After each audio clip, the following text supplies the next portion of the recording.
សន្និសីទទីក្រុងហ្សឺណែវឆ្នាំ1954ដែលបានចាប់ផ្ដើមបើកសម័យប្រជុំនៅថ្ងៃ26មេសាបានយកសំណុំរឿងឥណ្ឌូចិនមកជជែកពិភាក្សានៅថ្ងៃ8ឧសភាគឺបន្ទាប់ពីការចរចាស្ដីពីបញ្ហាកូរ៉េទាំងពីរបានទទួលបរាជ័យការពិនិត្យសំណុំរឿងឥណ្ឌូចិនបានចាប់ផ្ដើមប្រព្រឹត្តទៅមួយថ្ងៃក្រោយការដកថយចុះចាញ់នៃកងទ័ពបារាំងនៅចំពោះមុខកងទ័ពវៀតមិញនៅឌៀនបៀនភូដោយផ្អែកទៅលើឯកសាររបស់លោក Philippe de Villiers និងលោក Jean Lacouture ខ្ញុំសូមធ្វើការពិពណ៌នាអំពីដំណើរប្រព្រឹត្តទៅនៃអង្គសន្និសីទហ្សឺណែវឆ្នាំ1954ដូចតទៅលោក Bider រដ្ឋមន្ត្រីការបរទេសបារាំងនៅពេលនោះបានស្នើសុំឲ្យបញ្ចប់ការប្រយុទ្ធគ្នាដោយមានការធានាត្រឹមត្រូវប៉ុន្តែការអនុវត្តកិច្ចព្រមព្រៀងត្រូវស្ថិតនៅក្រោមការត្រួតពិនិត្យរបស់គណៈកម្មការអន្តរជាតិនានាទន្ទឹមនោះលោក Bider ក៏បានស្នើសុំឲ្យរដ្ឋពីរទៀតនៃឥណ្ឌូចិនដែលបានមកចូលរួមក្នុងអង្គសន្និសីទធានាទៅលើកិច្ចព្រមព្រៀងនោះដែរអ្នកចរចាបារាំងគេសុកចិត្តនិយាយពីបរាជ័យបារាំងតែខាងផ្នែកយោធាមួយមុខខាងផ្នែកនយោបាយបារាំងទទួលស្គាល់តែរដ្ឋវៀតណាមដែលបានត្រូវទទួលស្គាល់ជាផ្លូវការប៉ុណ្ណោះគឺមិនព្រមធ្វើការចរចាដោយផ្ទាល់ជាមួយអង្គការវៀតមិញទេទោះបីមានវត្តមាននៃអ្នកតំណាងអង្គការនេះនៅក្នុងអង្គប្រជុំក្តីលោកផាំវ៉ាន់ដុងអ្នកតំណាងអង្គការវៀតមិញបានស្នើសុំឲ្យអ្វីដែលលោកហៅថារដ្ឋាភិបាលប្រជាធិបតេយ្យនៃប្រទេសទាំងពីរទៀតគឺខ្មែរអិសរាជនិងអង្គការប៉ាថេតឡាវចូលរួមក្នុងអង្គប្រជុំផងដែរដោយសំអាងថារដ្ឋាភិបាលទាំងនោះបានរំដោះទឹកដីនៃប្រទេសរបស់គេបានជាច្រើនតំបន់រួចទៅហើយលោកផាំវ៉ាន់ដុងបានបញ្ជាក់ថាគេមិនអាចនិយាយអំពីអនាគតនៃប្រទេសកម្ពុជានិងប្រទេសឡាវដោយគ្មានរដ្ឋាភិបាលទាំងនោះទេនៅពេលនោះលោក Molotov រដ្ឋមន្ត្រីការបរទេសសហភាពសូវៀតនិងលោក Chu Enlai រដ្ឋមន្ត្រីការបរទេសប្រទេសចិនប្រជាមានិតគាំទ្រសេចក្តីស្នើរបស់អ្នកតំណាងអង្គការវៀតមិញទាំងស្រុងប៉ុន្តែលោក Bedel Smith អ្នកតំណាងសហរដ្ឋអាមេរិកក៏ច្រានចោលសំណើរបស់លោកផាំវ៉ាន់ដុងទាំងស្រុងដែរដោយសំអាងថាបញ្ហាអ្នកតំណាងនៅក្នុងអង្គសន្និសីទបានត្រូវសម្រេចមុនរួចអស់ទៅហើយនៅពេលនោះការច្របូកច្របល់មួយបានស្ដែងចេញឡើងលោក Bider អ្នកតំណាងបារាំងបាននិយាយថាតើអង្គប្រជុំត្រូវនិយាយជាមួយរដ្ឋាភិបាលខ្មោចឬក៏យ៉ាងណាលោកផាំវ៉ាន់ដុងបានឆ្លើយតបនឹងលោក Bider វិញថាកាលពីពេលមុនលោក Bider ក៏បានចាត់ទុកថារដ្ឋាភិបាលនៃសាធារណរដ្ឋប្រជាធិបតេយ្យវៀតណាមថាជារដ្ឋាភិបាលខ្មោចដូចនេះដែរបន្ទាប់មកលោកសំសារីអ្នកតំណាងប្រទេសកម្ពុជាបានថ្លែងបញ្ជាក់ថារដ្ឋាភិបាលប្រជាធិបតេយ្យប្រទេសកម្ពុជាពូគឺចលនាខ្មែរអិសរាជដែលលោកផាំវ៉ាន់ដុងបានលើកឡើងនោះមានតែនៅក្នុងអារម្មណ៍របស់បណ្ដារដ្ឋមន្ត្រីនៃប្លុកខាងកើតតែប៉ុណ្ណោះ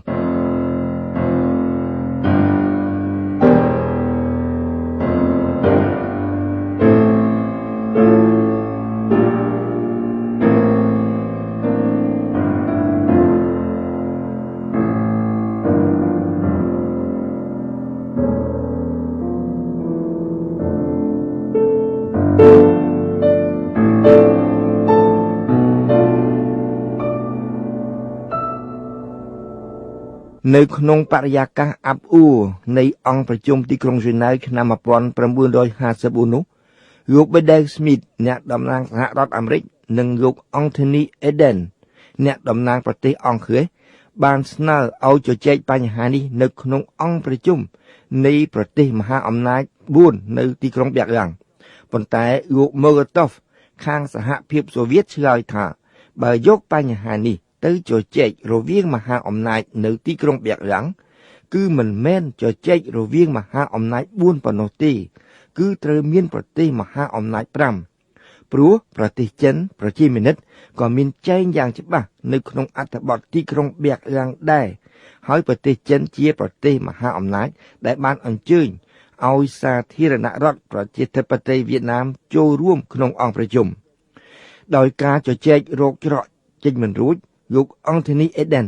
ក៏ប្រកាសបិទអង្គប្រជុំសិនហើយការជជែកបន្តនឹងប្រព្រឹត្តទៅនៅថ្ងៃ10ខែឧសភាដដែលទោះបីមានការខ្វែងគំនិតគ្នាអំពីនីតិវិធីក្តី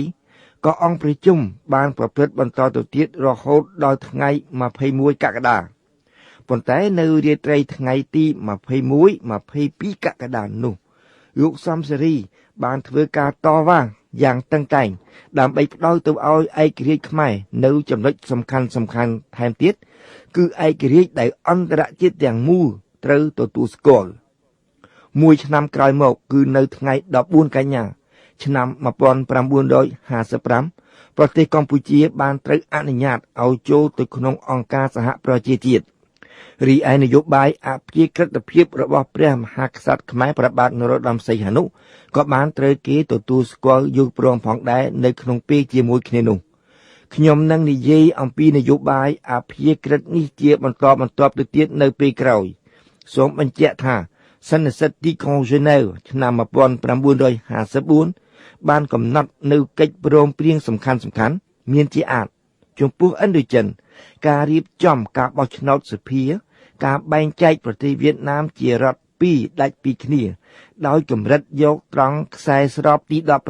17កងទ័ពវិមិញដែលធ្វើប្រតិបត្តិការនៅកម្ពុជាត្រូវដកចេញពីទឹកដីកម្ពុជាទាំងអស់ក្នុងថេរវេលា3ខែរីឯកងទ័ពវិមិញដែលធ្វើប្រតិបត្តិការនៅវៀតណាមខាងត្បូងត្រូវដាក់អាវុធហើយចូលរួមរស់ក្នុងសង្គមជាជនស៊ីវិលខ្ញុំនឹងអធិប្បាយអំពីការដកកងទ័ពវិមិញចេញពីទឹកដីខ្មែរនៅពេលក្រោយជាបន្តមកទៀតមុននឹងឈានទៅដល់សម័យកាលក្រោយកិច្ចព្រមព្រៀងទីក្រុងហ្សឺណែវសូមកត់សម្គាល់ថាកិច្ចព្រមព្រៀងទីក្រុងហ្សឺណែវទោះបីពុំបានត្រូវសហរដ្ឋអាមេរិកចុះហត្ថលេខាក្តីក៏ជាការដោះបញ្ហាប្រជែងកម្លាំងរវាងមហាអំណាចខាងលិចនិងមហាអំណាចខាងកើតបានមួយរយៈពេលដែរព្រោះតាមការពិតទៅគឺគ្រាន់តែជាការឈប់សម្រាកមួយពេលតែប៉ុណ្ណោះទេទោះជាយ៉ាងនេះក្តីក៏យើងសង្កេតឃើញថាបញ្ហាដកកងទ័ពបរទេសបញ្ហាឯករាជ្យឬអព្យាក្រឹតអាចត្រូវដោះស្រាយបានគឺទាល់តែមានការចរចារវាងប្រទេសមហាអំណាចពលគឺការយល់ព្រមពីពពួកព្រះឥន្ទព្រះព្រំផងដែរខ្ញុំសូមស្ទះត្រង់នេះសិនចុះហើយនៅថ្ងៃប្រហោះក្រោយខ្ញុំនឹងនិយាយអំពីសភាពការនៅក្នុងប្រទេសខ្មែរក្រោយកិច្ចព្រមព្រៀងទីក្រុងហ្សឺណែវឆ្នាំ1954